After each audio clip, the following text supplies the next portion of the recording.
Bonsoir à toutes, bonsoir à tous. Merci d'être avec nous sur TV 78. Nous sommes le mercredi 15 novembre. Voici le programme de ce soir. Si aujourd'hui la voiture électrique est directement menacée par la forte hausse du coût des matières premières, l'entreprise Eramet a peut-être trouvé la solution. Et hier avait lieu l'inauguration de son usine de recyclage de batteries électriques à Trappes. La ministre de la Transition énergétique, Agnès Pannier-Runacher, s'est rendue sur place. Réparer plutôt que racheter, de nombreux Yvelinois ont franchi le pas.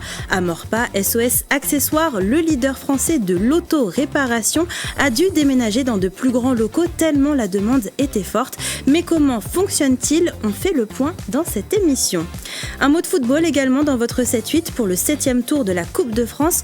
Houille se prépare à affronter Angers. Le match s'annonce difficile. Les joueurs de Houille évoluent en Régional 1 alors que les joueurs d'Angers sont en Ligue 2. Interview avec le président du club.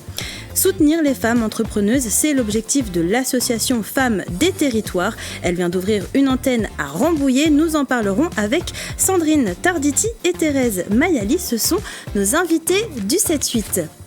Voilà le programme de l'émission de ce soir. Mais avant, on va faire le point sur les informations à retenir aujourd'hui dans les Yvelines.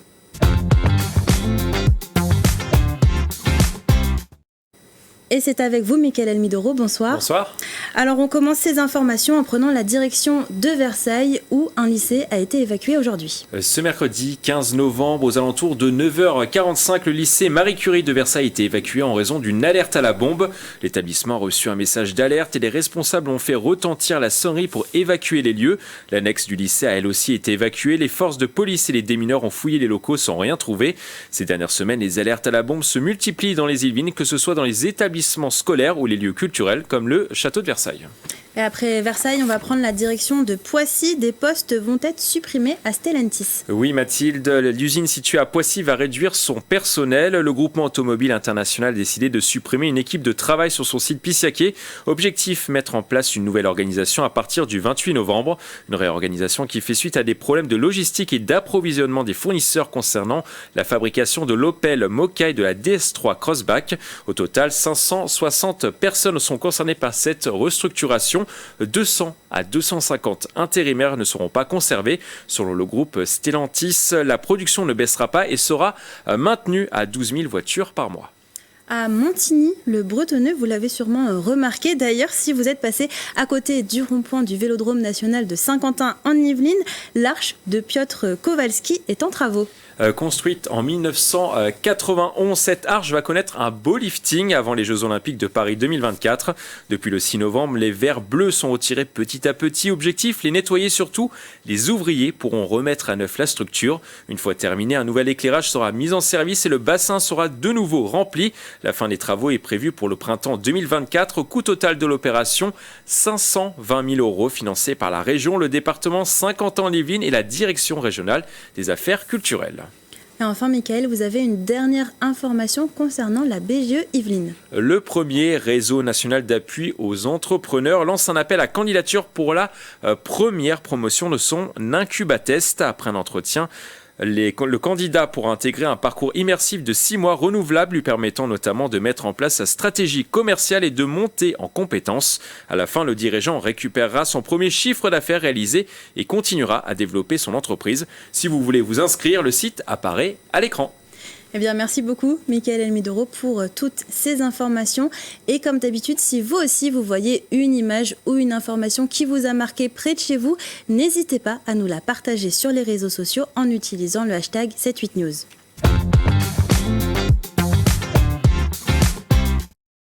Ce serait le défi du siècle, sortir des énergies fossiles. C'est en tout cas l'objectif du ministère de la Transition énergétique. Dans ce cadre, la ministre Agnès Pannier-Runacher a visité une nouvelle usine à Trappes. Son but, tester le recyclage des batteries des voitures électriques pour réduire notre empreinte carbone.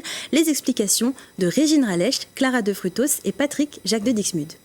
Le cobalt est dans la phase organique. Il est devenu bleu. Alors ça va prendre un peu de temps à se séparer, comme l'huile et le vinaigre, mais c'est le même principe pour la séparation. Cobalt, nickel ou lithium, ce sont les composants issus des batteries de voitures électriques amenés à être recyclés. Et c'est ici, dans ce centre de recherche à Trappes, que seront testées et validées les premières étapes du recyclage. Il y a une quarantaine de collaborateurs qui vont travailler dans cette usine pilote, essentiellement des ingénieurs et des techniciens. Nous allons en recruter d'ailleurs de nouveaux pour pouvoir travailler dans cette usine pilote et donc pour pouvoir tester ce procédé qui sera après développé de façon industrielle, définitive, dans une usine à Dunkerque. Pour sa construction, le site de 800 m² a nécessité un investissement de 10 millions d'euros, dont 2 de subventions. L'usine pilote représente un projet phare pour le gouvernement qui vise à long terme l'indépendance énergétique. L'enjeu, c'est notre planification écologique et la manière dont nous allons développer des solutions de mobilité électrique sur le territoire, des solutions qui soient à la portée des Français et qui permettent aussi de créer des emplois en France, de créer de la richesse en France et de réindustrialiser notre pays. L'usine se donne 2 ans pour réaliser les tests avant de lancer la phase industrielle à Dunkerque. Et recycler, réparer, réutiliser, c'est aussi le cas à Maurepas. La tendance autour de l'auto-réparation ne faiblit pas. SOS Accessoires est spécialisé dans la vente de pièces détachées pour réparer les appareils électroménagers. Il connaît un tel succès qu'il a dû déménager dans des locaux plus grands. C'est le reportage de Régine Ralèche. Ces entrepôts, ce sont ceux d'SOS Accessoires, le leader français de l'auto-réparation et de la vente de pièces détachées. Avec une hausse de 30 à 50% de la demande chaque année, l'entreprise a déménagé à Maurepas dans des locaux de 8000 m² et a investi dans un système automatisé pour la gestion de leurs colis. Mais comment ça marche ? Première étape, le picking. Un opérateur prélève et rassemble les articles d'une commande dans un bac. Ce dernier est ensuite déposé sur les tapis en direction des tables de colisage. Les opérateurs scannent et accolent une étiquette de support du client et les redéposent sur les tapis qui seront photographiés et pesés par les machines.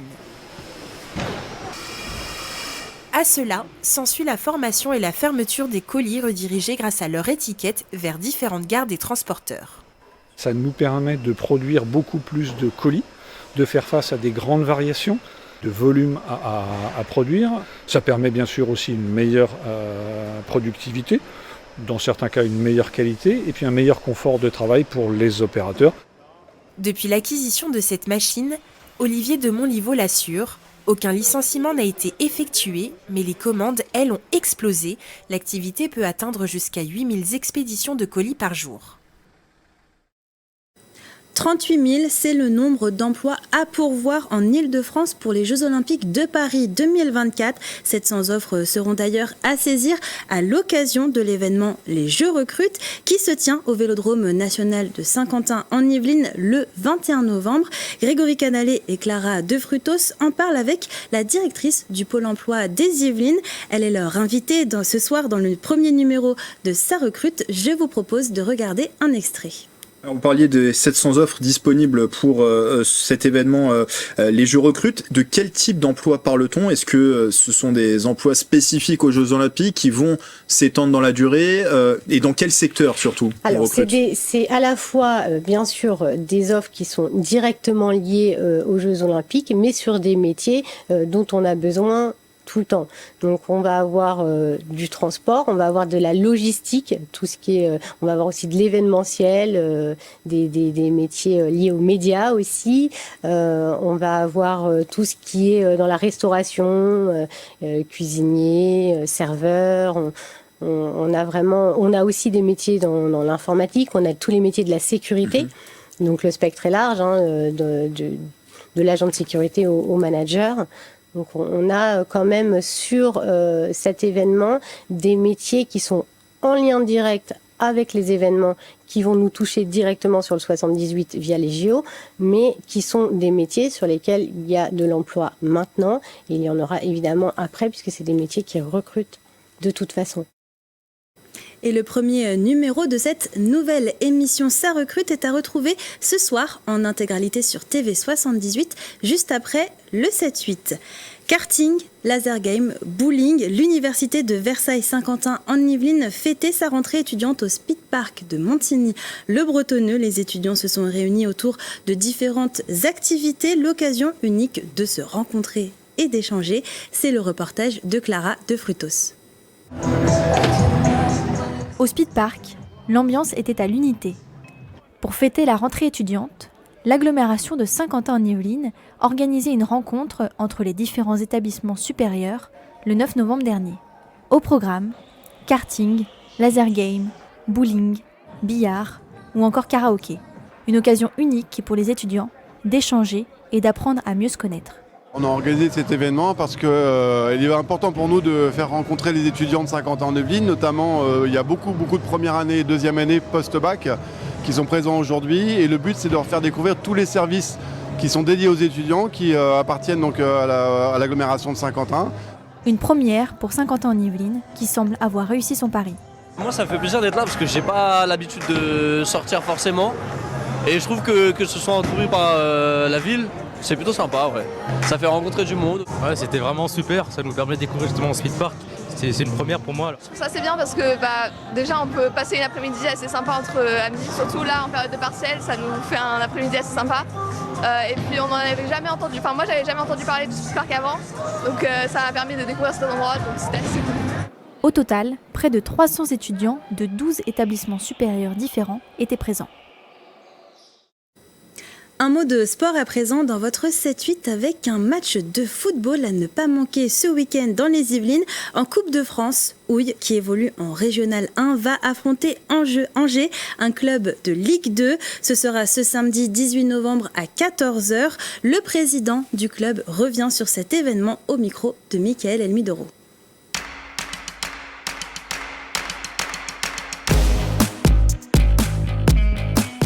Avant le tirage proprement dit, vous êtes affecté à un des groupes. Et déjà, le hasard a voulu qu'on tire, comme le club de Ligue 2, Laval et Angers, les deux premiers de Ligue 2. Donc, bon, après, vous avez quand même peu de chance qu'il y a 14 matchs dans le groupe. Et puis, ça n'a pas loupé, c'est un gros. J'avoue qu'il y a 5 ans, j'aurais voulu un gros. On avait failli tomber PSG. Quand on est tombé contre Carole, il restait une boule, c'était celle du Paris Saint-Germain. J'aurais voulu tomber sur Lens aussi, parce que c'est vrai que Lens venait avec plusieurs milliers de supporters. Là, on n'avait vraiment rien anticipé. On va jouer le jeu à fond et croyez-moi que le staff et les joueurs sont motivés, mais en aucun cas on pourrait leur mettre une pression de gagner absolument. On est réaliste. Angers cette année c'est très solide, ils ont failli arriver comme leader, ça s'est joué quelques secondes près à pause dans l'histoire. Ils sont deuxièmes, ils ont un projet de remonter en Ligue 1, ils ont le budget pour, les joueurs pour, donc franchement c'est un très gros morceau. Donc hors de question de mettre une pression qui serait pas appropriée aux joueurs staff. Alors, les billets en tribune sont à 15 €, le pourtour 10 € et jaune 5 €. C'est ce qui se fait selon le calibre de l'adversaire. Il y a des clubs pour une Ligue 2 qui vont à 20 €, mais on s'est dit quand même qu'il faut que ça reste un événement accessible à tous. Bon, donc on a tenu compte là encore de notre expérience passée et des différents matchs qu'on a déjà organisés avec le variété, etc. Donc ça nous paraît des tarifs abordables. On a énormément de demandes, de toute façon. On fait de la pré-vente là pendant 3 jours. Et puis les derniers billets sont vendus le jour même. C'est bientôt l'heure de passer aux invités du 7-8, mais avant, je vous propose de jeter un coup d'œil à la météo de demain.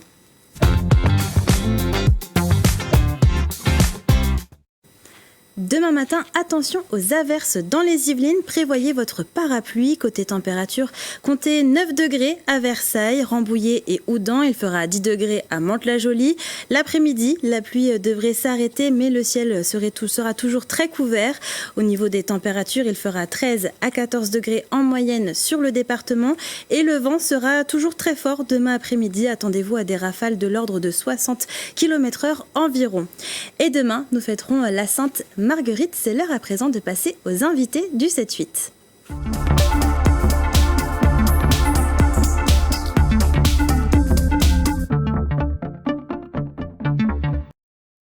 Et les invités du 7-8 ce soir, ce sont deux bénévoles de l'association Femmes des Territoires, Sandrine Tarditi et Thérèse Mayali. Bonsoir à toutes les deux. Bonsoir. Bonsoir. Alors, première question, est-ce que vous pouvez nous présenter un petit peu l'association Femmes des Territoires, en quelques mots? Alors, Femmes des Territoires est une association destinée aux femmes porteuses de projets ou entrepreneurs. C'est un réseau d'entraide, de partage et de solidarité. Et donc, quels sont les objectifs de se créer un réseau entre femmes ? L'idée, c'est ça, c'est se créer un réseau, sortir de la solitude de l'entrepreneuriat et apporter des solutions, des moyens pour aider au mieux toutes ces femmes porteuses de projets et chefs d'entreprise. C'est aussi un moyen d'encourager les femmes à entreprendre, Sandrine ? Oui, à entreprendre et aussi à rompre cet isolement de l'entrepreneur, parce que bien souvent, les femmes sont seules à bord de leur entreprise, et c'est vrai que c'est important justement de rompre cette solitude. Et ce réseau a cette vocation justement de déjà nous faire sortir de nos bureaux, échanger, partager sur tout ce qu'on traverse, en fait, nos victoires, mais aussi nos difficultés parfois. Donc le réseau nous permet tout ça. Aujourd'hui, les femmes osent moins entreprendre que les hommes ? Les femmes ont moins la possibilité d'entreprendre.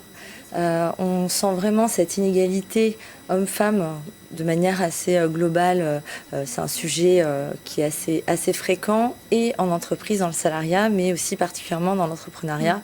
On voit que 42% des femmes sont porteuses de projets, mais que seules 30% d'entre elles osent franchir le cap de l'entrepreneuriat, sachant que pour la plus grande part de ces entrepreneuses, elles sont souvent en association avec un homme.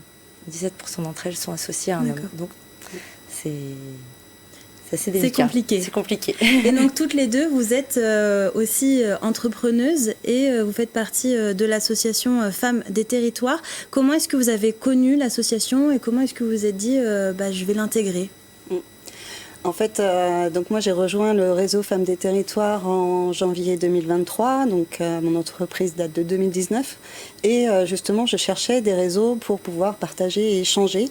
Donc il y a beaucoup de réseaux business qui existent et c'est vrai que je me suis pas reconnue en fait dans ces réseaux business et j'avais vraiment besoin d'échanger sur le quotidien en fait de l'entrepreneur et j'ai aussi constaté que l'entrepreneuriat au féminin et l'entrepreneuriat au masculin n'a pas les mêmes problématiques et les mêmes questions.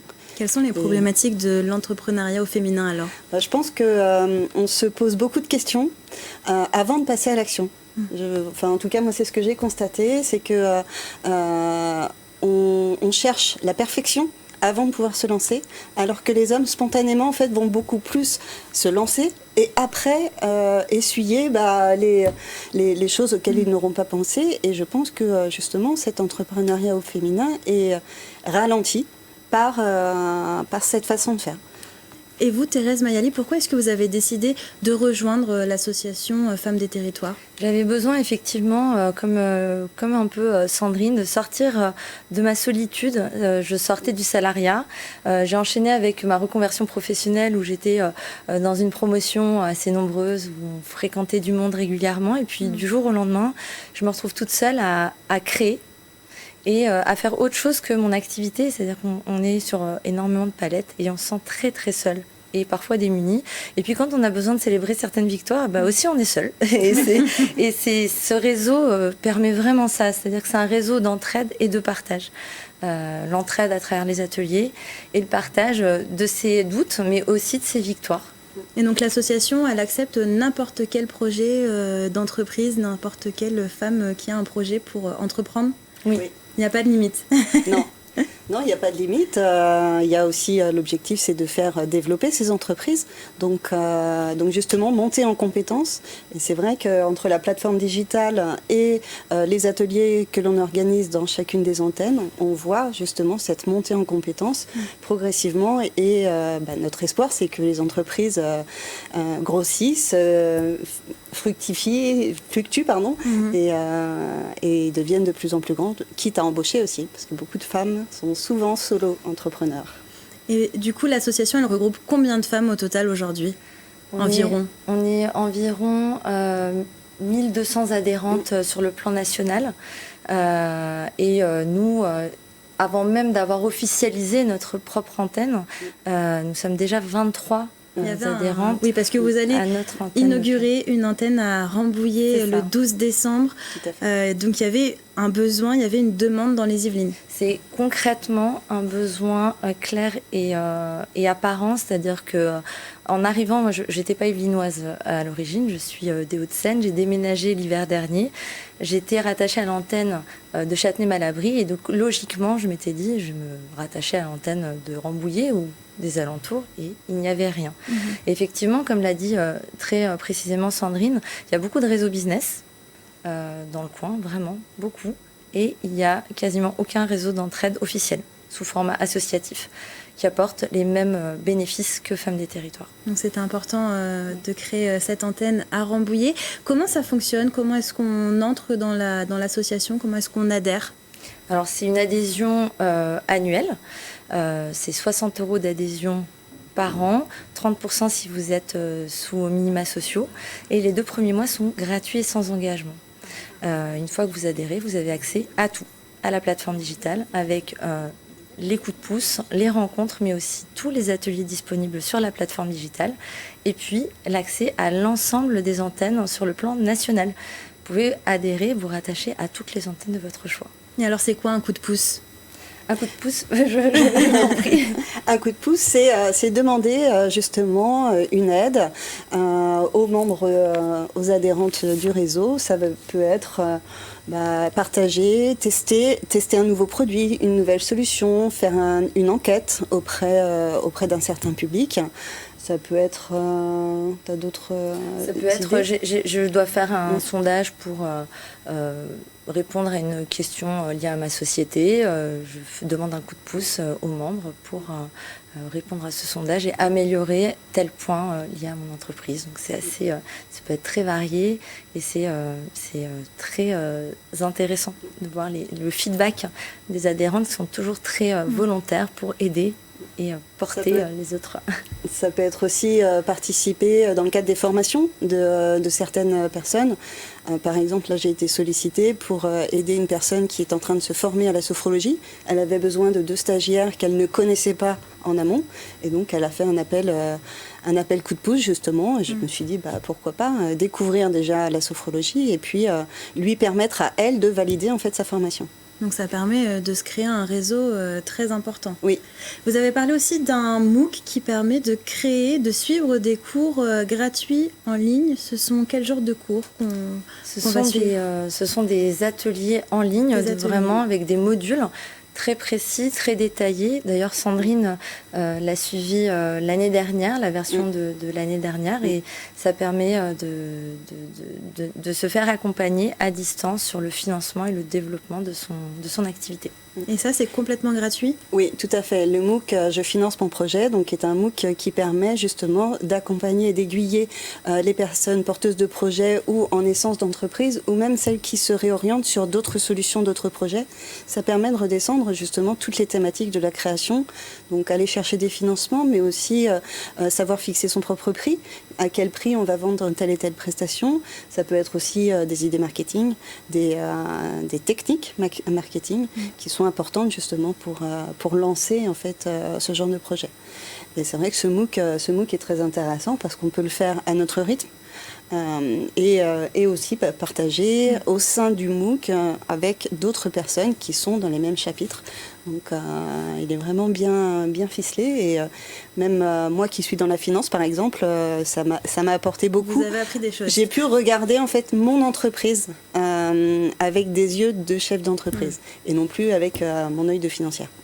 Il y a aussi des rencontres, des événements qui sont organisés par l'association. Quand est-ce que se déroulera la prochaine à Rambouillet, dans les Yvelines ? Il y a déjà une date ou pas ?